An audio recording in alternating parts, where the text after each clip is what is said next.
On the show, we're constantly talking about the need for more people, staff training, how to bring people up to speed. Well, what if we could leverage students more? I had the opportunity to work with someone from my alma mater, the College of William & Mary, and Don Snyder joins me from the Office of Career Development to talk about how they work with employers and how you, as a small business owner, can take advantage of that on this bonus episode of The Business of Tech.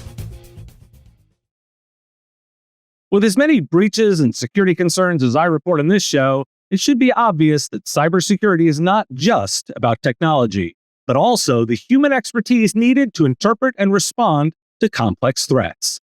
Huntress is focused on elevating SMBs and MSPs around the world. Huntress has a suite of fully managed cybersecurity solutions powered by a 24/7 human-led SOC, dedicated to continuous monitoring, expert investigation, and rapid response. And the proof is the execution. Huntress is the #1 rated EDR for SMBs on G2. Want to know more about the platform? Visit huntress.com/MSP radio to learn more. Well, Don, thanks for joining me today. No, it's great to be here, Dave. Thanks for having me on. Appreciate it. So this is super fun because for listeners to know, we work together on a couple of things because you work at the College of William & Mary, where I am an alum. I like to say that I got out of there with a degree because they didn't catch me on the way out. But we've worked together on a couple of different things. And when we were talking in terms of some of the stuff around computer science night and the things you're doing with students, a light bulb went off for me. And I said, you know what? A lot of my listeners don't necessarily understand how they can engage with colleges, universities, higher ed in order to be more engaged. And I know somebody who's in charge of that. But tell me a little bit about what your role is at William & Mary. Sure, Dave. I am the Director of STEAM Careers, and so I have a student-facing position working with STEM students. And so naturally, that's going to bring in your computer science, data science, physics, all students around tech. And I'm a student-facing position, so I'm a career advisor, and so I'm going to advise students on anything from resume development, cover letters, interviewing, finding internships, full-time positions. And so it's any element along the career development process. So I'm a student-facing position. I do some, now we have an employer relations team, but even as a student-facing position, I do employer relations as well, working with STEM employers to educate them on opportunities to connect with William & Mary students, opportunities to engage in recruiting activities on campus as well. And so I see my position in kind of 3 different pillars: student-facing, developing relationships with employers as well, and then working with our STEM faculty, just to raise awareness to STEM faculty at William & Mary about the Career Center, about the services that we have, because they meet with students all the time. And so we want them to be confident in referring students to us for those services, job search, career fairs, things like that. And then another kind of element of my position is I do a lot of programs. And that's where, you and I connected a couple times was with the annual computer science night. So I do a lot of programs around STEM to just connect alumni with students and students with different organizations. So do a lot of programming as well. Now, I'm going to ask a bit of a business question because I find it always helps to understand how to work with organizations when we understand how they're measured. So I'm sure you've got a number of metrics that you think about in your role. How is your success measured in your role?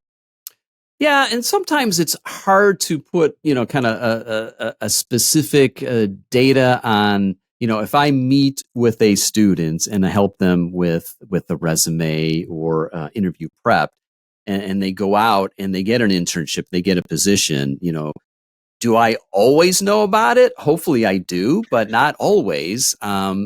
We know that in general, if students have touch points with our office, multiple touch points, in general, they're going to be more successful in landing an internship, landing a position, being more successful in an interview. And so certainly, we do what's called a next destination survey. We want to know where students are landing after William & Mary, whether it's grad school or full-time position. And so that is a measurement. Now, our surveys are only as good as how many survey responses we get, students letting us know, but certainly that is something that we look at. Are students getting employed? Are they employed in a field that aligns with their interests? Are they going to graduate schools? Things like that. And so, that's certainly one metric we look at. Another metric we can look at is the number of organizations that are engaging with us as well. I mean, we've got an employer relations team. And so engagement from the employer side could be, have they gone to a career fair? Have they done an information session? Have they posted a position in our what we call Tribe Careers? That's our job and internship posting system. And so there are different kind of measurements that we can kind of look at for engagement, both on the student side, because we can look at engagement from the student side. Have they come in for an advising appointment? Have they gone to a career fair? Have they gone to a workshop, whatever it is? And so there's engagement from the student side, but there's also engagement from the employer side. Have they done it? Again, information session, career fair, meetup, things like that. So there's multiple touch points that we can measure both from the student side and the employer side. Well, I brought that up because it's interesting. It's always good to know how success is measured as we're starting looking at way be successful. So my next obvious question then is well, besides career fairs feel like always the sort of headline, right? But there's a lot more to the way businesses can engage. Talk to me about the way the most successful organizations engage to find student talent. Yeah, that's a great question, Dave. And there's a lot of different ways for employers to engage with campus, with students, make those connections with students. Because in the end, that's what we want to do. We want to facilitate those connections between students and employers. A lot of different ways to do this.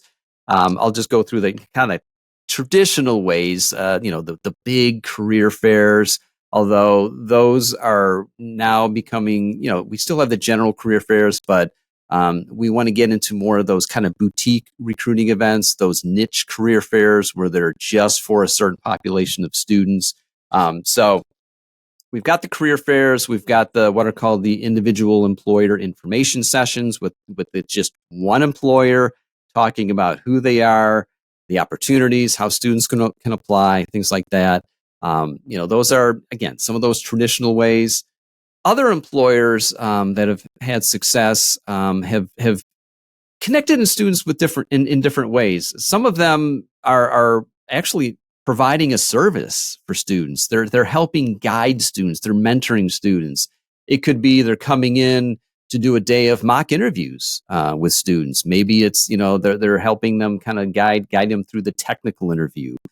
So maybe they're doing some mock interviews. Maybe they're coming in for a day to critique resumes as well. So they're providing that service to students. Sometimes they'll do a topic talk. What's hot out there, right? Obviously AI, machine learning, things like that. What's on students' minds?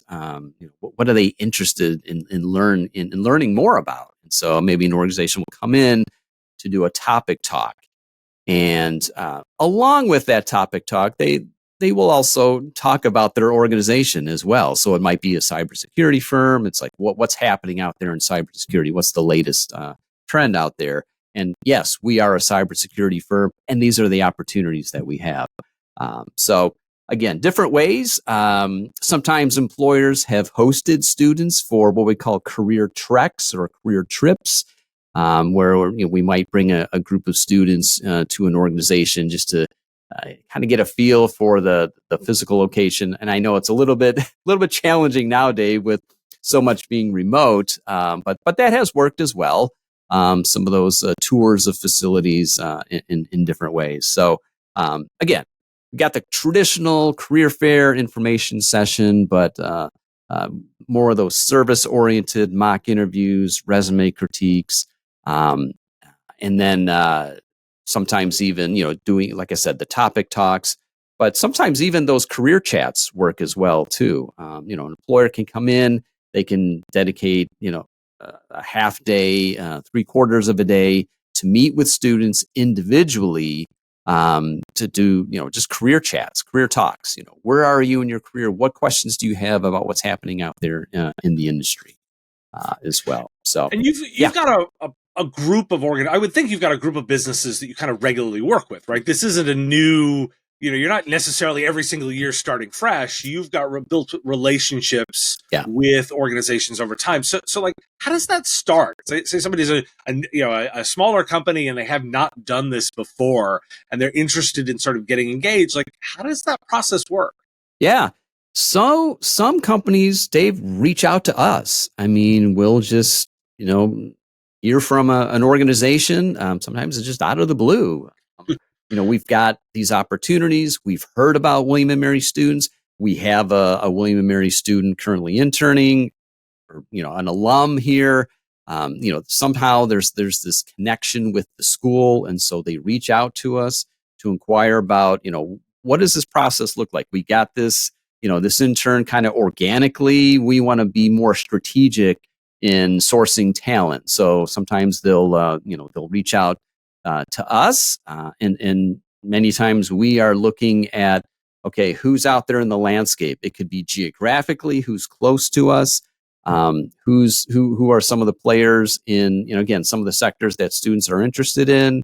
Who has, we'll look through our tribe career system, and we can see, past engagement. We can see organizations that maybe at one time have engaged with us and they haven't done it in a long time. And so, again, it's two-way. Organizations can reach out to us. We can reach out to organizations. And a lot of time, Dave, it's going to start, once we make that connection, it's going to start with a strategy meeting. We'll sit down, we'll learn about the organization, the opportunities. Are you in a growth mode? Are you hiring for interns full time? And then they're going to learn about, okay, these are some of the options. We have a career fair, you can do information session. Again, all of those recruiting options. And then we take it from there as well. So, and a lot of times it can be just a simple first step to, again, creating awareness about positions that they may have. That's not a heavy lift. It's not a time suck. It's not, costing a lot of money. It's free. They can simply post a position in our tribe career system. Now, all college career centers have job and internship posting systems, platforms that they can.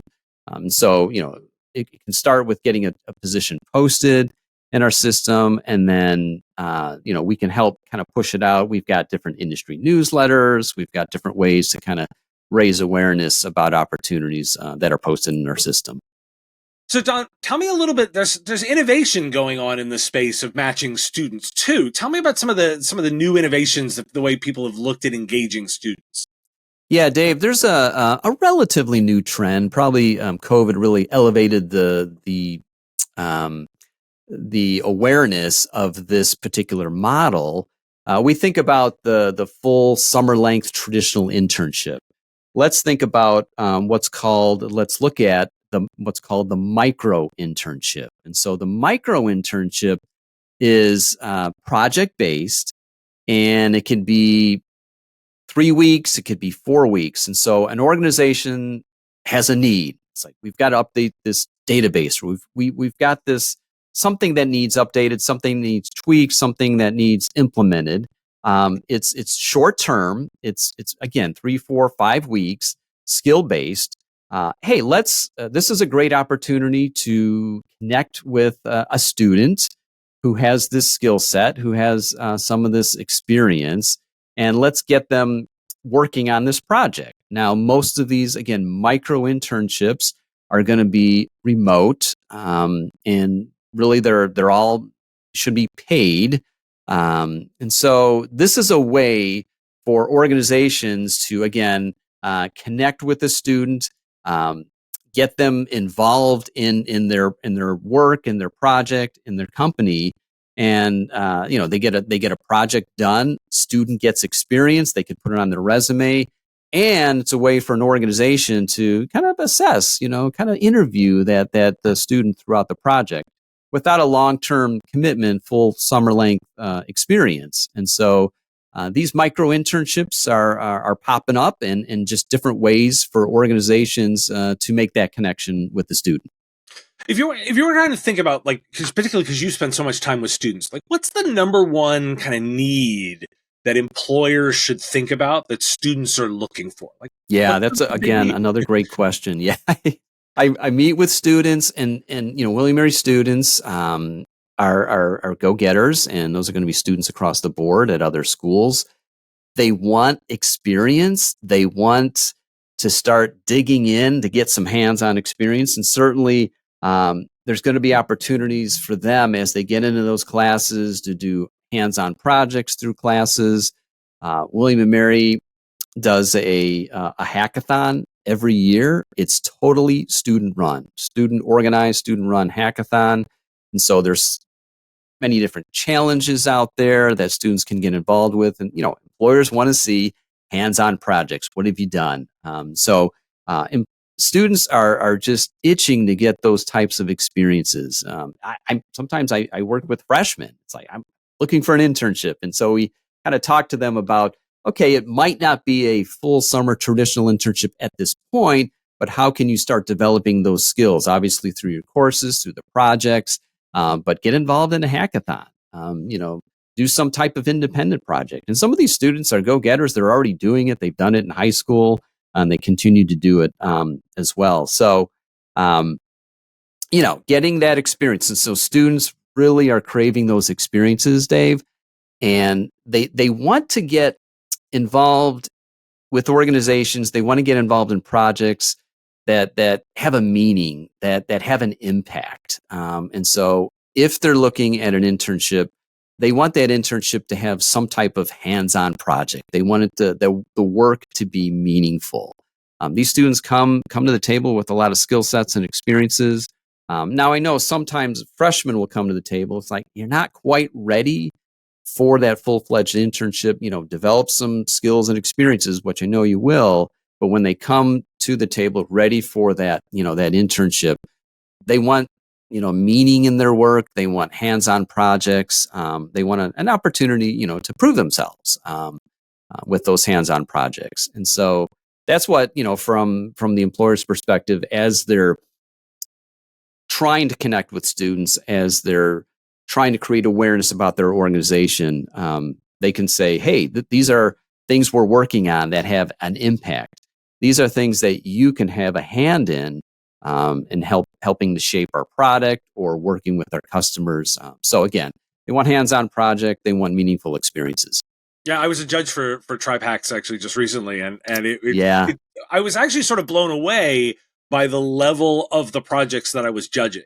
In fact, one of them was, they literally were working with large language models that were released several days before the hackathon. So they had taken the latest stuff and were building stuff. It's interesting that you brought up a number of times how they want meaning in the work. And so the thing I actually really wanted to get a little bit of insight, because we talk in business a lot about the demographics that are changing, employment changing, engagement changing. But if I'm also being self-aware, I'll speak for myself, middle-aged white guy trying to understand, a generation behind. You spend a ton of time with students now.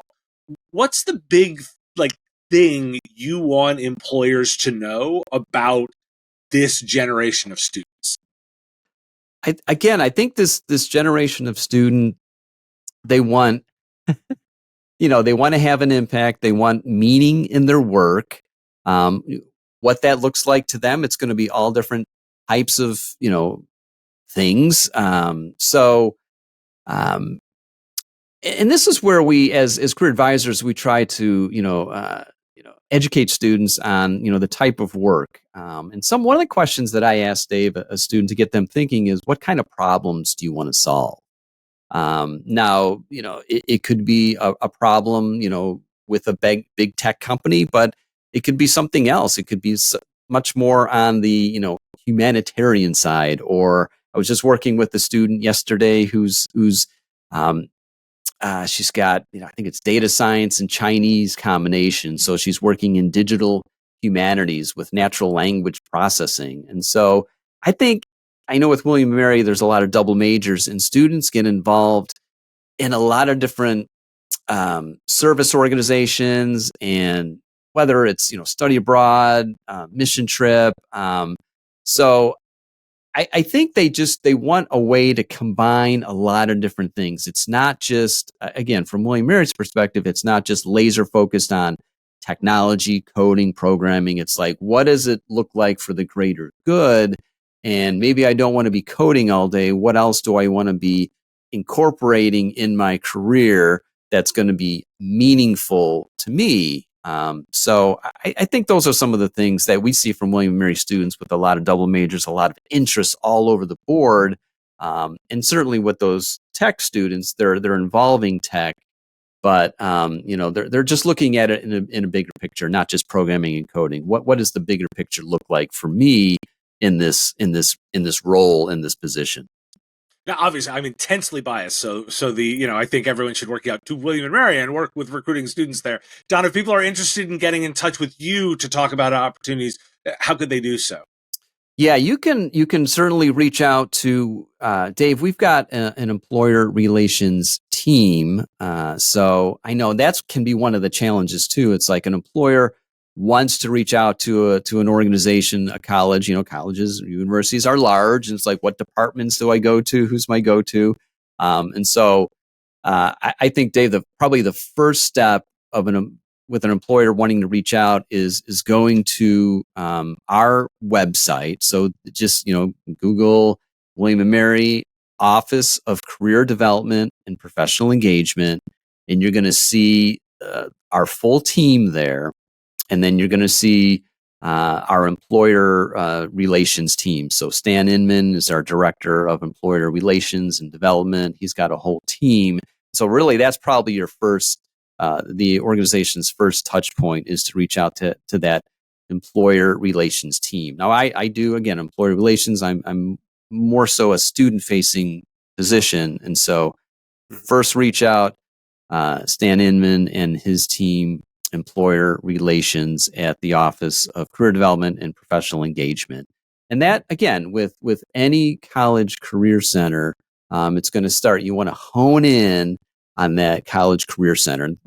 They have maybe slightly different names, but again, career center, career development, and you want to get to that place and then reach out. Everyone has an employer relations team. So that's where that conversation and that action can start. Well, that'll get everybody started. Don, this has been great fun. Thanks for joining me today. Thank you, Dave. It's been great. This episode sponsored by Skykick, new sponsor for MSP Radio. Skykick has been helping over 30,000 MSPs for the past 10 years be more successful in the cloud, migrating, protecting, securing, and managing their Microsoft 365 customers. A highlight in their offerings is their Microsoft 365 data protection solution, Cloud Backup. They've recently enhanced it with a new feature called Smart Insights. This feature delivers visual insights, empowering partners to engage more efficiently with customers on Microsoft 365 data protection. And MSP Radio listeners get a special offer. Get a free 2 M365 email migration for a customer when you bundle it with backup. Visit skykick.com/MSP Radio to learn details. The Business of Tech is written and produced by me, Dave Sobel, under ethics guidelines posted at businessof.tech. If you like the content, please make sure to hit that like button and follow or subscribe. It's free and easy and the best way to support the show and help us grow. You can also check out our Patreon, where you can join the Business of Tech community at patreon.com/MSP Radio, or buy our Why Do We Care merch at businessof.tech. Finally, if you're interested in advertising on the show, visit mspradio.com/engage. Once again, thanks for listening to me, and I will talk to you again on our next episode of The Business of Tech. Part of the MSP Radio Network.